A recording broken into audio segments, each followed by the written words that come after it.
Today, we're talking about deferred compensation plans and how they can be a great deal. But far too often, the fine print catch executives and physicians off guard. Today, we unpack how to use these plans in 2025, the benefits they offer, and the risks you should be watching out for. All coming up on Retire Smarter.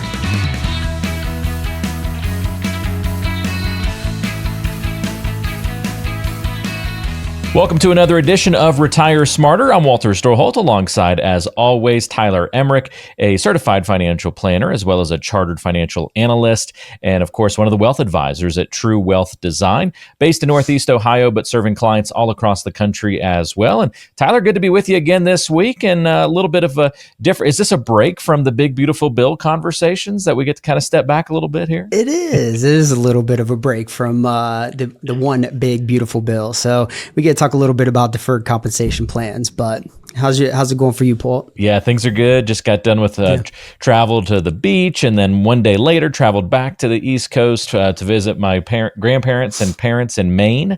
It was their 70th wedding anniversary, so it was a really fun get together. No, that's a good one. Yeah, so, not many people make it to that level these days, I don't think. No, not at all. And when you first said it, I was like, oh, they made it to 70, but no, you're saying 70th wedding anniversary. 70th wedding anniversary. Yes. Yeah, if you can believe it. So it was fun hearing their memories of their, their wedding day and kind of like what they did, and just some of those stories of their, what their honeymoon looked like then. And it was just neat walking down memory lane. So they gotta love going to weddings, right? Because like when they do the dance and the last one standing, they've got to be like taking home the gold on like every one of those. Well, when we got married over 10 years ago, we did a, kind of an honoring of like, okay, anyone that's been married a year, stand up, 5 years, 10 years, 20. And they were definitely the last ones still standing at that point. So sure. Yeah. No, that's awesome. No, I'm sure they love that. Yep. Well, deferred compensation in 2025, it sounds like things have changed, perhaps. Yeah, well, not necessarily changed, but these plans are certainly becoming more and more common over the years. The PSCA, which is like the Plan Sponsor Council of America, they're a nonprofit. They do a lot of work with employers on these type of plans, and education around them. I mean, only around maybe 10% of employees have access to these types of plans. But those individuals that do have access to them find them extremely beneficial. I think as high as maybe 60 to 70% of individuals that are eligible for them actually utilize them, which is great, but certainly they can come with some fine print and some quirkiness above and beyond your traditional, say, 401k plan, 403b plan. A lot of the research that's done on these, the same nonprofit, said that, when they interview executives, a lot of them, almost a third of them still have issues kind of understanding like, well, how do they work? What are some of the rules that are followed? And certainly have quite a bit of questions around them. So, figure today we can kind of dive into them a little bit. And if you have access to one of these, kind of really paint the picture of, well, what decisions are ahead of you and what do you need to be thinking about? If you don't utilize them the right way or get a surprise from them, it can be pretty detrimental. I mean, you kind of, put money in these plans over a number of years, just like you do with like a 401k or 403b, and you build up a sum of money, and then all of a sudden your employer can come to you and be like, well, hey, you got to cash those out. What? I got to take a $500,000 hit from a tax standpoint. So, which we'll get to a little bit later on in the podcast today with some of the some of the hospital systems, or one specifically in Northeast Ohio here that might be facing one of those. So, they can be quirky. And not only that, but, you just think about like what these plans can be called. I'm calling them deferred compensation plans, but when you get down to it, Walt, I mean, they can be called non-qualified deferred compensation plans, executive deferral compensation plans, ERP, SRP, 457B, 457F. I don't know. I could pretty much rattle on and on what these things can be. And that probably goes down to some of the unique nature of kind of how they fit in and how the employers are using them. So, we've certainly, delved deeply into certain plans on this show in the past. And I think you named a few letters and number combinations there I hadn't heard of yet. So. All right, fair enough. Okay, we'll dive into them a little bit. I almost had to do the old egghead alert on you just for looking up so many of those numbers and letters, man. I had to get a few of them in, just in case some of the listeners out there are like, well, hey, does this apply to me or not? Yeah, but that's helpful, I have a 457, right? 457F. Wait, what is it? So, you might not think these would be available to you, but hopefully one of those might trigger like, oh wait, do I have access to one of these? For sure. Yep. So, and a quick high level on them. I mean, they are very different than traditional retirement plans that probably come to mind, right? You think about like your 401k, or for those individuals that work for maybe a nonprofit, they might be putting money into a 403b account. These traditional retirement plans have limits on how much you can contribute to them each year. Okay. The non-qualified deferred compensation plans are very similar to that, but some individuals that have a good income coming in might want to say, hey, I've maxed out my 401k, I've maxed out my 403b, I'm looking for some help here and some other places where I can put my money to lower my taxes. And that's where these deferred compensation plans come in, where employers will go in and say, all right, hey, we've got a solution for you. Utilize this plan after you've maxed out your 401k or 403b, and then you can defer more of your income in here to have them pay out at a later time. But just as anything, like the good old IRS, they're going to get their hands on a piece of it at some point. So when you do put money into these, you get a deduction for them. But at some point down the road, when they cash out, you got to pay taxes on them. And that's where the planning and some of the quirkiness comes into play. Because when you think about the rules you have to follow when it comes time to cash these out, they are very strict. Very different than your traditional retirement plans, where when you retire, maybe you roll them over to an IRA and you can spread out distributions over a long period of time. Maybe you don't do distributions from your 401k right when you retire. These deferred comp plans, you actually have to elect how you want to get those monies, when those monies are going to come to you, and are they going to be spread out over 10 years? Is it going to be paid out in a lump sum all at once? And a lot of times you have to make those decisions very, very quickly. And sometimes you get put into a situation to where one of these qualifying events are triggered and you are kind of thrust into making a decision on how that money comes, maybe earlier on than what you would expect. Now, when you think about some other quirkiness with these plans, like these, another big thing is these plans or any money that you put in here is still subject to creditor risk. So what I mean by that is like, if you're working for an employer and the employer gets into some issues and you put money into these non-qualified plans, they can be subject, and they're not necessarily protected in some cases from your company. So if your company goes under or files bankruptcy, you could potentially be at a situation to where some or a portion or all of what you put into these, you don't get. So that's very different than like your traditional 401k where, hey, that's your money, that's protected. That's aside from what's going on with your employer. So, understanding some of those risks, I think, are really key. Hey, there's some great benefits, but what you really got to make sure that you understand the fine print and how these plans are applicable to your specific situation. Already, I've heard just a couple of times the word surprise or didn't expect. Sounds like that's a common issue with these kinds of things, is people get just taken off guard by some of the maybe consequences or impacts of utilizing and saving in these plans. No, you got it. I mean, there's this huge carrot, right? This huge benefit of deferring taxes and lowering your income when you're in a high income earning year, right? Hey, if you're still working, you got a high W-2 and a lot that's hitting your tax return, you're looking for places where you can kind of lower that income, maybe get down into some of the lower brackets. These are really good for that and great.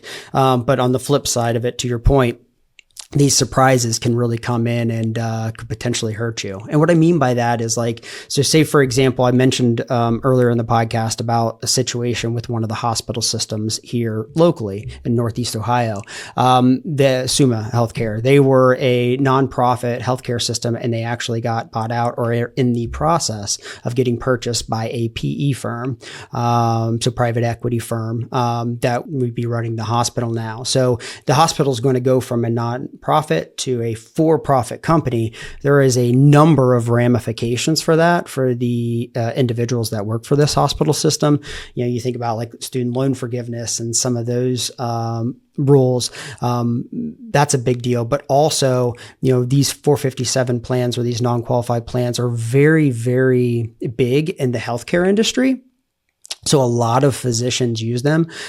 Summa would be no different. They have a 457B plan. They have a 457F plan.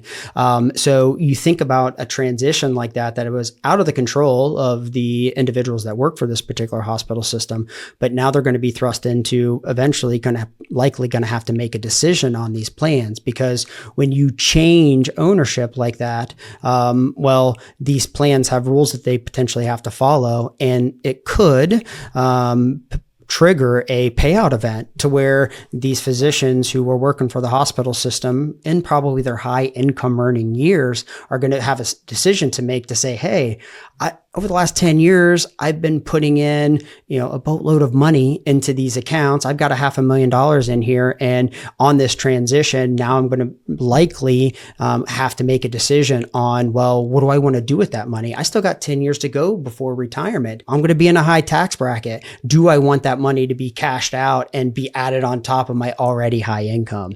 So it can really add some, tax issues as you start to think about that wasn't on their radar, certainly wasn't their decision, but they're going to be put into a situation where they're going to have to do it. A handful of years ago, I ran into it with another hospital system in the area. Now, in that case, they were able to work it to where those non-qualified deferred comp plans actually rolled into the new hospital that bought them out, their non-qualified plans. But you think about all the dynamics that go into that. Hey, these are subject to creditors. This is an asset of the firm potentially.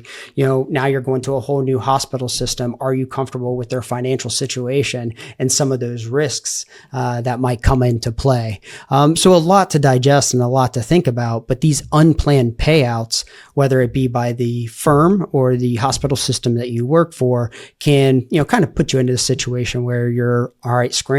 How do we manage this? How do we, limit that big tax hit and work this for your specific situation?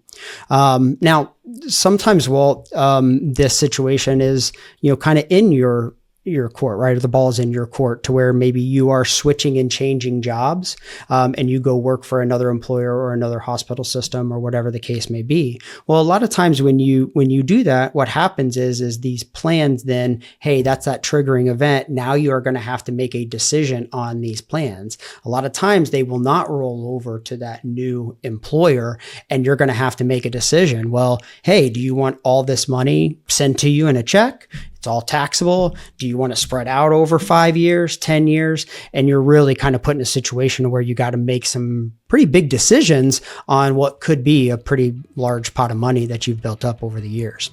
What would your life look like if you designed it around your true wealth? It's a powerful question, and one that True Wealth Design helps individuals, families, and business owners answer every day. With a fully integrated approach to financial planning, tax strategy, investments, and business advisory, their team can bring clarity and confidence to every part of your financial life. Take the first step toward a stronger financial future with a no-cost, no-obligation discovery meeting. Just click the link in today's show description to get started. This definitely is something where I could just see kind of learning about it on the surface.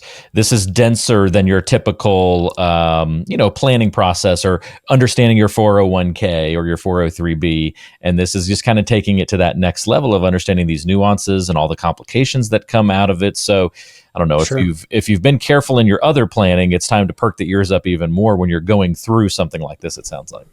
Correct. Each employer is different and can have a little different rules with the way that they have their plan set up. So understanding that, I think, is really key. And then, of course, as you kind of think about the advisors that you're working with, if they haven't really asked for your summary plan description on, well, what are all these rules of these plans that we need to be mindful of, that might be a little bit of a red flag to say, well, hey, is my advisor kind of on board and understanding some of the consequences of putting money in here and what's going to be the game plan on the backside of it on how it works? Because all the time, I see where these plans, that fine print isn't understood. And then you can kind of get into some of these payout issues where, you have a very, very large tax hit when you might not have wanted to. And, I even think back to a family we started working with a handful of years ago where, they had worked for a very, very large firm, had been putting money into a similarly deferred comp plan.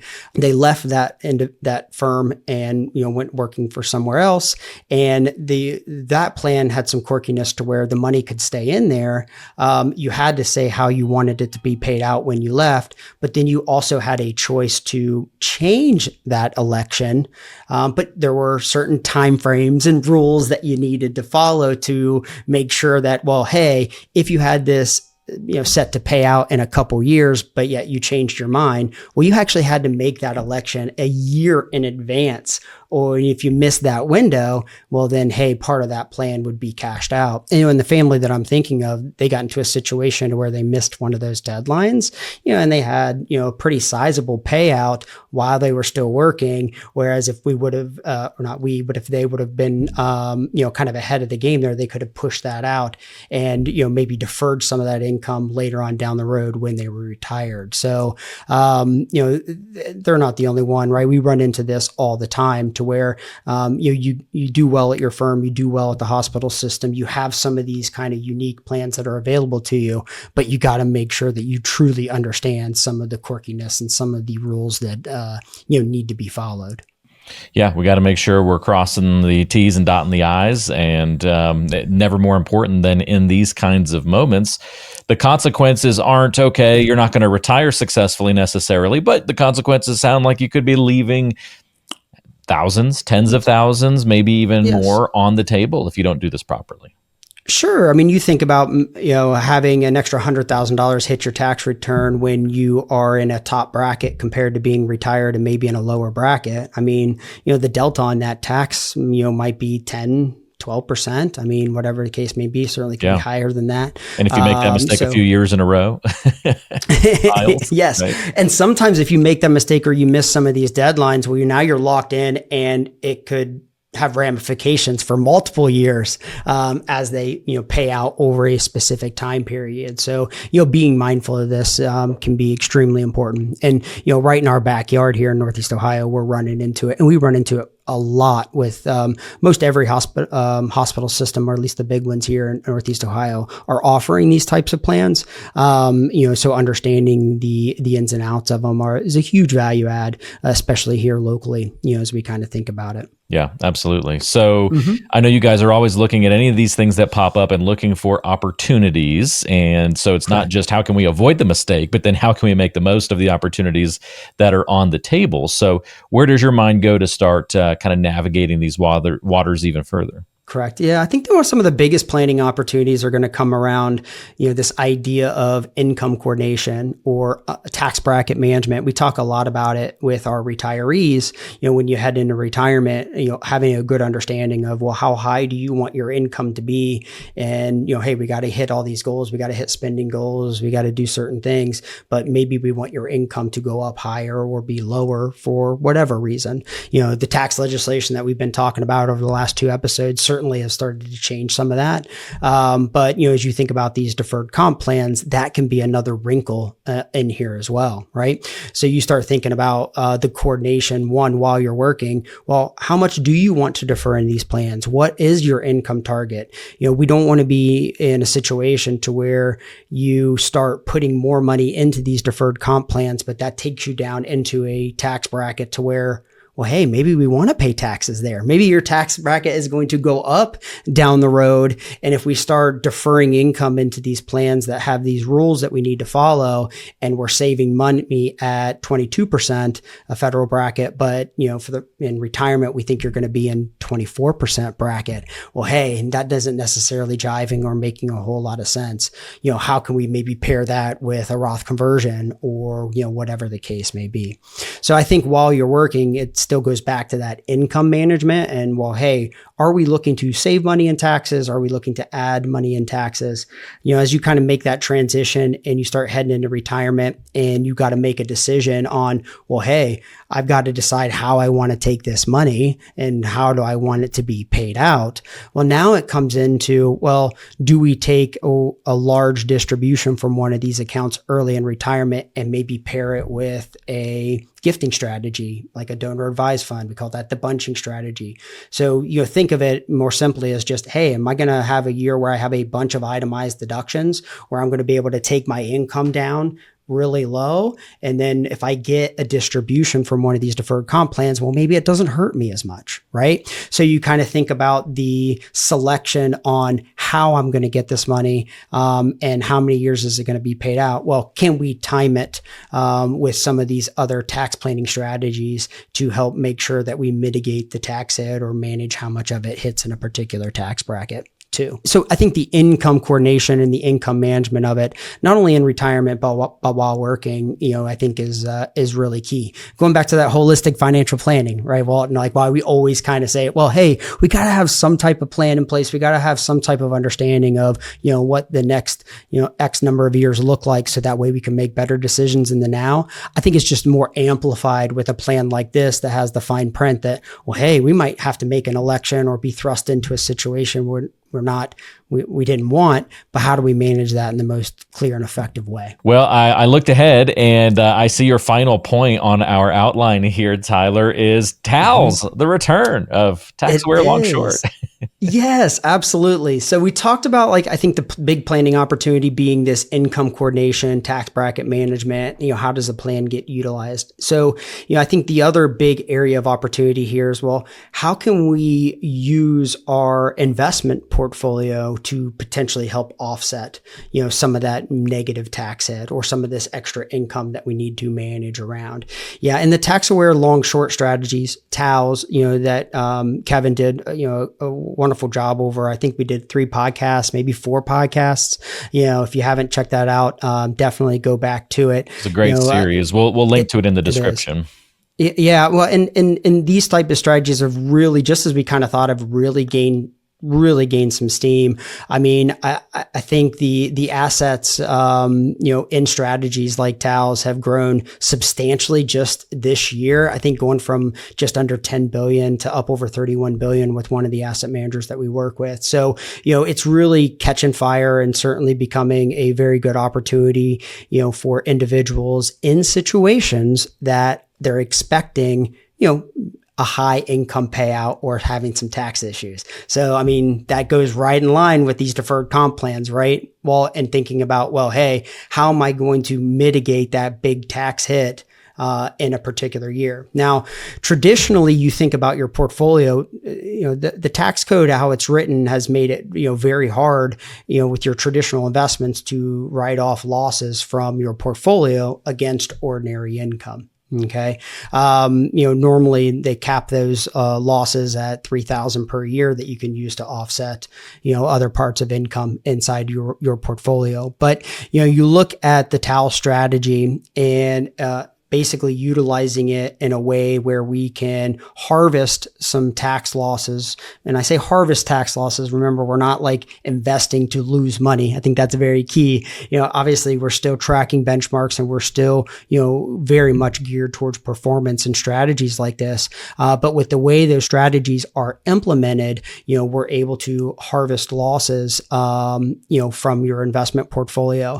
And then we pair that with a limited partnership, or some of the other structures, what we're able to do then is say, hey, now we can start to look and say, how do we offset some of these big tax income hits with the actual portfolio and some of our investments? And, the tax aware long short strategy is like the first step in that. And something that I thought it was a really good idea to kind of bring up and make sure that, if you're in a situation, hey, if you're in Northeast Ohio and you work for Summa and you're saying, hey, I'm going to have this hit likely from, what I've built up in these deferred comp plans. We don't know if it's going to happen this year or if it's going to happen next year or when it's coming, but it's probably likely on a horizon. You look at implementing the TAL strategy and starting to build up some of those losses that we can then maybe use to generate and offset some of these hits.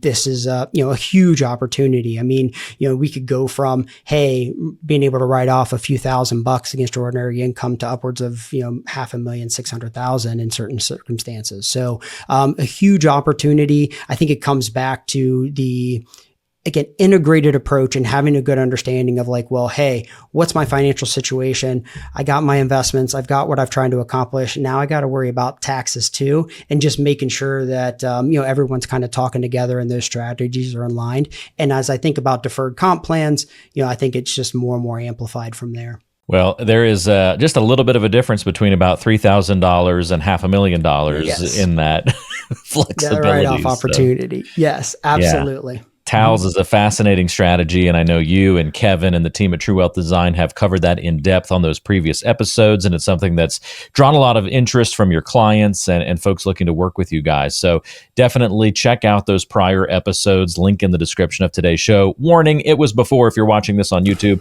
it was before we had the video component, but still you can find it on YouTube as well as the audio apps, and you can still listen to the full content there. If you'd like to take the next step and see if you'd be a good fit to work with Tyler, Kevin, and the team at True Wealth Design, it's very easy to do that. They like to start things off with a 20-minute discovery call. You see if you're a good fit to work with one another and then go from there. All you have to do is go to truewealthdesign.com and click the Let's Talk button to schedule your time to visit. We've got that linked in the show notes and in the description of today's episode as well, so you can find it easily. But again, it's at truewealthdesign.com. Tyler, great breakdown of this. Enjoyed the conversation today, and we'll look forward to catch up with you again soon. Yeah, we'll catch you on the next one. All right, sounds good. We'll see everybody next time right back here on Retire Smarter. Information provided is for informational purposes only and does not constitute investment, tax, or legal advice. Information is obtained from sources that are deemed to be reliable, but their accurateness and completeness cannot be guaranteed. All performance reference is historical and not an indication of future results. Benchmark indices are hypothetical and do not include any investment fees.